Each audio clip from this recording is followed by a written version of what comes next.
Right, is that the name of the move that falls down, rotating fan? That's what I call it. Yeah, because I don't know the name of it, and I always confuse myself thinking about what I should call it. It has an actual name, but Air fan. I can't remember what it is. I just call it rotating. You can't call it air fan because she has fans she can throw in the air. Yeah, but Foxy rarely uses that.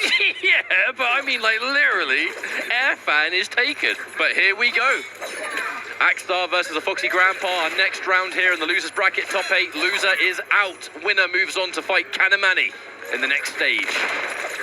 And already Akstar kind of forcing Foxy out a little bit, forcing him to retreat. No significant projectiles have landed yet. The flawless block on the EX stars, crucial part of the matchup. And Foxy not taking as much damage from those stars because Kung Lao absorbed the hit. Now, we will be seeing Akstar go for a lot of these stars. Remember, when we're talking damage, I think I'm going to go on record and say that I believe Reiko's projectile is the highest damage meatless projectile in the game. If you hit all the stars together, it's about 80. I'm not sure if it's 85 or if it's 87 damage, 0.50. But it's definitely more than anything Katana is throwing.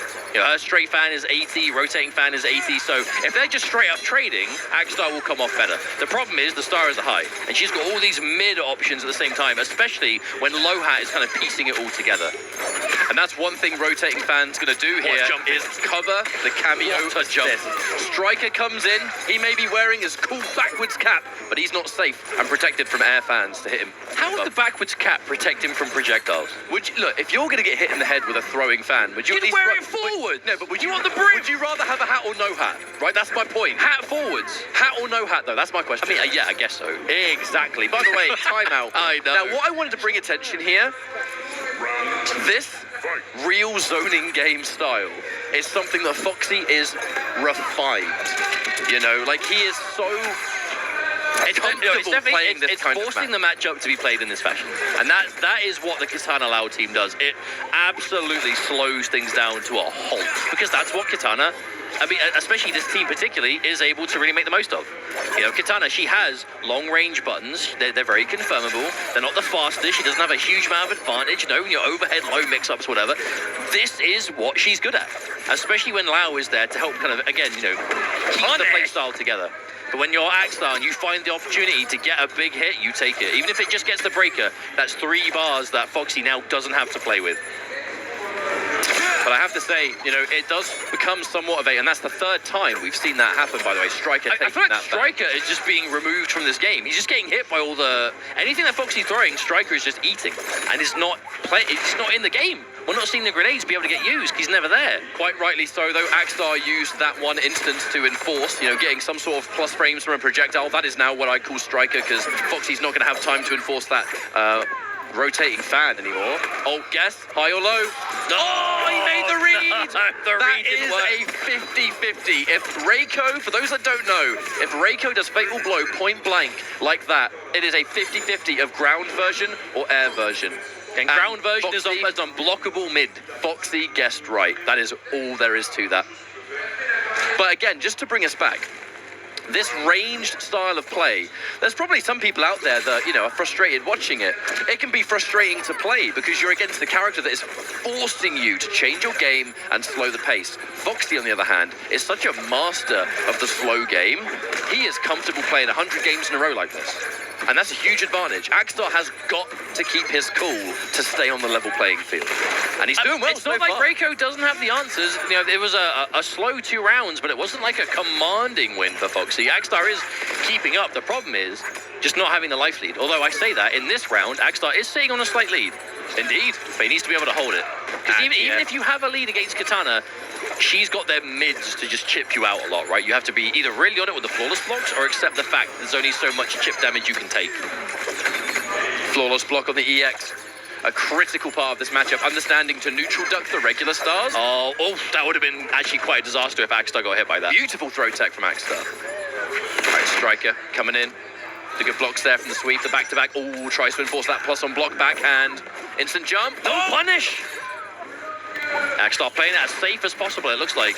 Does not want to overcommit. Decent lead now. Now Akstar backs off with it. But the problem is, can you keep that lead with the 15 seconds left? I feel like you might just get chipped out if you're not careful. And once again, Foxy Grampa has already taken the life lead back. The last minute square wave cannot chase down. Akstar so desperately trying to find it, fighting back, gets the throw. Does that anti-air? No, he landed in time! He landed in time! The whole crowd was ready for that. And there was a collective, oh! You know what's crazy? If Akstar went for the grounded one, it actually would have caught him on the ground. But that was 100% done to anti-air, right? Why would you do the grounded version in that instance? I know hindsight is 2020, but I can't fault Akstar at all there.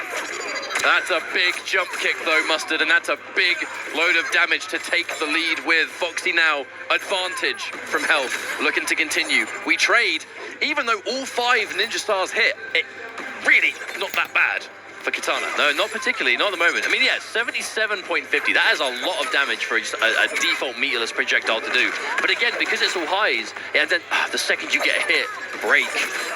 You have so much work to do. You were saying this before, I think you were saying it yesterday, it's so much shades of seeing Foxy playing Piercing Melina in MKX, right? Yeah. Where you take this character with those tools, and it's, okay, I'm going to use these to stay away. And then by the time you get in, break. It's pretty much the same approach. It's an interesting matchup here because Akstar is able to compete and keep up with the ranged game, albeit struggling a little bit from a damage side. Foxy's still winning the ranged battle, but it's not hopeless. The moment Foxy lands even a single full combo that Akstar cannot match in some way, that life lead is significant enough that he spends the rest of the round trying to catch Well, it. I'm going to say it. I think as well in this variation, or in this team, I should say, I think Kitana outdamages him. I think, like, hit for hit, Reiko has the higher damage projectile, damage, but Kitana has more of a means of hitting it for the chip, right? Because she has the mid ones, the low hat to make you respect. Reiko's combo damage can be high with Striker, kinda.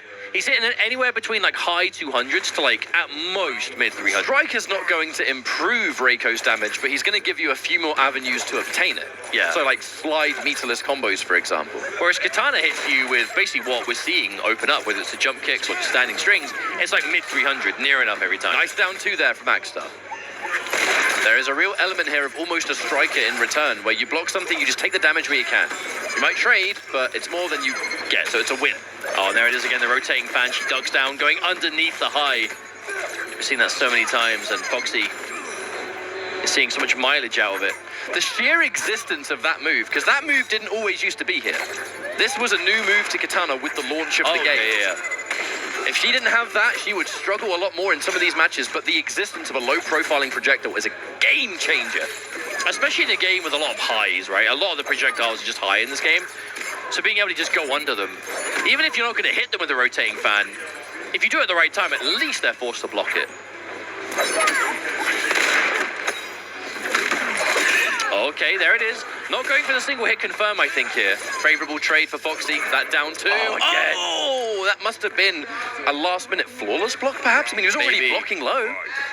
Either way, it's going to be match point to Foxy Grampa, looking to advance 3-0 of Akstar. Remember, winner of this match fights against Kanamani on the loser side. There's a mid. Uh-oh. You're navigating this minefield of Kitana projectiles, then out of nowhere, this mid, one of the most confirmable mids in the game, just appears. And you get clipped. Akstar fighting back to the best he can, but no meter. All you got is Striker, a few stars. You got to throw down. Big jump in, No way from that far. Striker. Okay, yeah, I thought from that far, surely we don't get the lift. This is really hard for Akstar. It's going to be a difficult comeback. Striker got hit. There we go. The base hit, but he's not a breaker. Again, every time. You finally find the hit, and the break says, no, you did not. Away with you. And where do you go? Full screen again. 40 seconds on the clock. Enough to... Oh, and again, Striker comes in. Takes it on the head. And Akstar, just... by the final round, just looked a bit lost, you know. I mean, I've got so much work to do. GGs. This fatality's disgusting. Oh, look away if you're squeamish.